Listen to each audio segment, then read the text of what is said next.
Hello and welcome back to another episode of Seahawk Central News. I'm Sydney Bouchelle. And I'm Patrick Cogan. Today we will introduce our newest business news segment to keep you in tune with the corporate world. Tune in to hear the latest happenings on the controversial currency of Bitcoin. And later, UNCW put on their dancing shoes this past Saturday during the annual dance marathon, Dubthon, to help raise money for the Children's Miracle Network. SCN was there for the event and caught the unveiling of their final fundraising goal. Listen in and see if they reach their goal of $50,000. We have all that and more, so sit down and stay tuned. Because Seahawk Central News starts right now.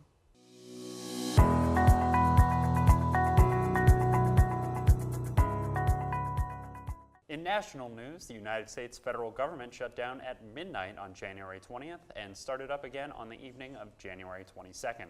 Congress was unable to pass legislation to fund the federal government following a disagreement between Republicans and Democrats on the importance of passing DACA, or the Deferred Action for Childhood Arrivals program, and debate on the allocation of funding for Trump's proposed border wall on the U.S.-Mexico border.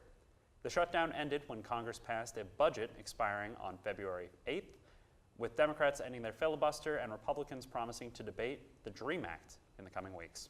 New York Times bestselling author and UNCW alum Jason Mott graced the presence of UNCW last Tuesday in an intimate Keenan Hall lecture classroom. He is the author for The Returned, which was adapted for an ABC television series, Resurrection.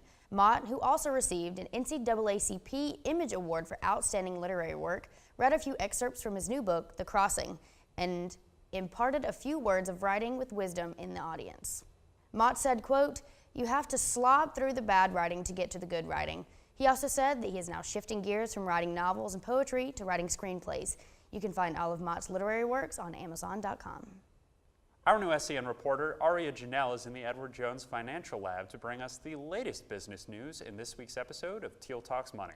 Thanks guys, and welcome to Teal Talks Money. I'm Aria Janelle. Today we will be talking about the controversial topic of Bitcoin. I know some of you are tired of hearing about it, and others have no idea what I'm talking about. So, to get us all on the same page, here are some basic things to know about Bitcoin. 1. Bitcoin is a type of currency, so just like the US dollar or the British pound or the euro.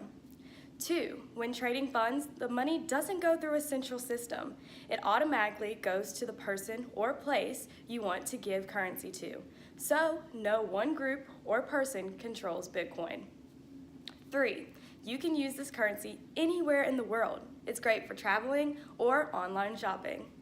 4. The Bitcoin cannot be copied due to an encryption. So, why is Bitcoin so controversial? It was created in 2009 and just caught steam when its price jumped from the equivalent of $572 US in 2016 to almost $5,000 in 2017. People are using Bitcoin to buy world goods, and consumers are taking this currency in hopes of being able to convert it. But not everyone is willing to convert Bitcoin to their country's currency. There is also no way to protect your Bitcoin. If there is theft or fraud involved, your Bitcoin is gone, and it's gone forever. Bitcoin also opens up a way for criminality. Drug running, money laundering, child pornography, these are all things that can be done with Bitcoin because it is solely anonymous, and so is its creation. Whether or not you decide to partake in Bitcoin, or if you decide to keep researching on this topic yourself, always know that knowledge is power, and Teal Talks Money will always be here to get you started. Well guys, that's all the time I have for today. I'm gonna go research more about Bitcoin. Back to you guys in the studio. Thanks, Aria. This past Saturday night, UNCW danced well into the night during the second annual Dubthon. The dance marathon is put on by PSE and FIMU. It helps raise money for the Children's Miracle Network Hospital. There were guest performances from UNCW's very own Seabells and physical graffiti, along with raffles, games, and visits from 5 different members of the charity. They ended the night by revealing their total amount of funds raised, which exceeded their $50,000 goal with a total amount of over $54,000. All these proceeds will all go to help care for kids in the hospitals around the U.S. In other campus news, SCN reporter Abby Cook is out of studio to report on UNCW's celebration of Black History Month. Abby? In 1976, President Gerald Ford turned the month of February into a cultural dedication. Today we continue celebrating in many ways.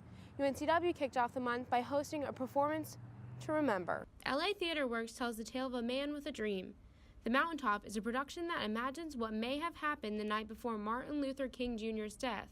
Emmanuel Mitchum explained the importance of the event. We don't have to localize his life to like 1 week or 1 day. I think this is a full-on, 365. You can talk all year about MLK.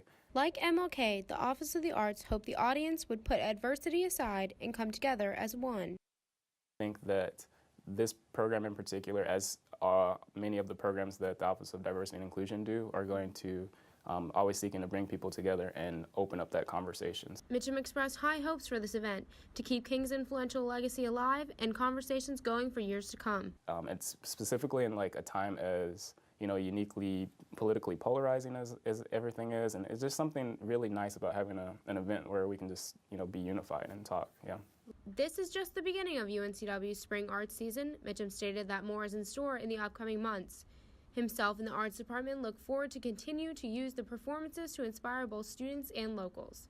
In campus news, UNCW women's soccer coach Paul Kearney has been placed on administrative leave as of December 8th following recent social media posts that accuse Kearney of sexual misconduct with a minor at a UNCW soccer camp in 1994. The case, however, wasn't investigated until 2007. Some believe this case has resurfaced due to the Me Too movement in hopes that the accusation will now be fully investigated. Kearney's attorney, Bruce Mason, says the accusation is false. UNCW has yet to answer whether Kearney's leave is in relation to the allegations. UNCW's Randall Library is receiving 3 new improvements in the upcoming months, including a new fire alarm system, a digital makerspace, and a newly renovated restrooms. Later this month, contractors will begin replacing the library's fire alarm system in the facility. Construction may affect certain sections of the library, but will be mostly conducted during non-peak hours to reduce disturbance. The digital makerspace is near completion.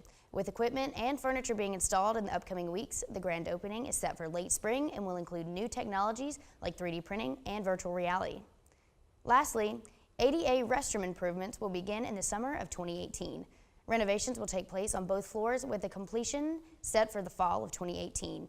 It will also include 3 new study rooms on the first floor. Sticking to the latest in campus news, Chancellor Sartorelli has announced that he will be taking a leave of absence in the upcoming weeks. Starting Monday, January 29th, the Chancellor will be out of office for the next 6 weeks or so for recovery from a bypass surgery. On that same Monday, Provost Shearer will be stepping in as the temporary Chancellor and will have full authority affecting all activities on campus. From all of us here at SCN, we wish you the best of luck with your recovery and hope you get better soon. Well, that's it for us. Don't forget to follow, like, and subscribe to UNCW TealTV for all your need-to-know campus news. For Seahawk Central News, I'm Sydney Bouchelle. And I'm Patrick Cogan. We'll see you next week.